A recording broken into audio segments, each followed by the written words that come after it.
दिल्ली, शहर की रगों में भागती जिंदगी, घरों के बीच एक मकान, ऊपर तीसरी मंजिल पर एक बालकनी।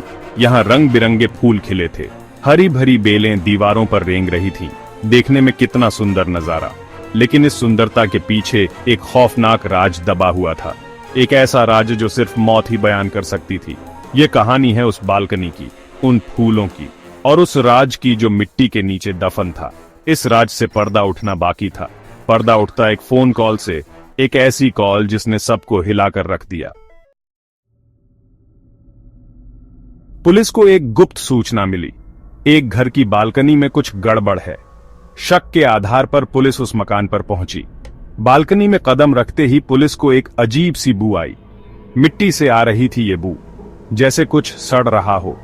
पुलिस ने गमले हटाने शुरू किए, फूलों की क्यारियां खोदी गईं, और फिर जो नजर आया उसने सबकी रूह कंपा दी। मिट्टी के नीचे एक कंकाल दबा हुआ था, सदेड़ी चुका था, सिर्फ हड्डियां बची थीं। कंकाल की पहचान जयप्रकाश के रूप में हुई।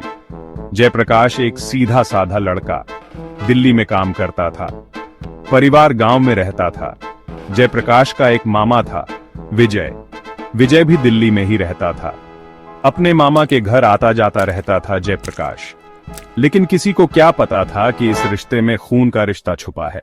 विजय एक शातिर किस्म का आदमी था, जुए का आदी, कर्ज में डूबा हुआ। उसकी नजर अपने ही भांजे के पैसों पर थी। जयप्रकाश के पास कुछ पैसे थे, गांव में जमीन बेचकर मिले थे। एक दिन विजय ने जयप्रकाश को अपने घर बुलाया, खाना खिलाया, और फिर मौका पाकर जयप्रकाश का काम तमाम कर दिया। विजय ने जयप्रकाश की हत्या कर दी, पैसे हड़पने के लिए। अपने ही भांजे को मौत के घाट उतार दिया। हत्या के बाद लाश को ठिकाने लगाना एक बड़ी समस्या थी। विजय को अपनी बालकनी में गमले दिखे। एक खौफनाक ख्याल उसके दिमाग में आया। उसने जयप्रकाश की लाश को बालकनी में ही दफना दिया। ऊपर से गमले रख दिए, फूल लगा दिए, किसी को शक न हो इसलिए। पुलिस ने जब जांच शुरू की तो शक की सुई सीधे विजय पर जाकर रुकी।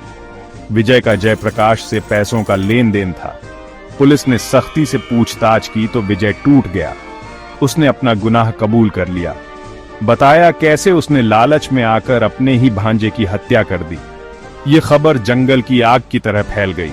लोगों का गुस्सा फूट पड़ा। मामा ने अपने ही भांजे की हत्या कर दी, पैसे के लिए। ये तो हद हो गई।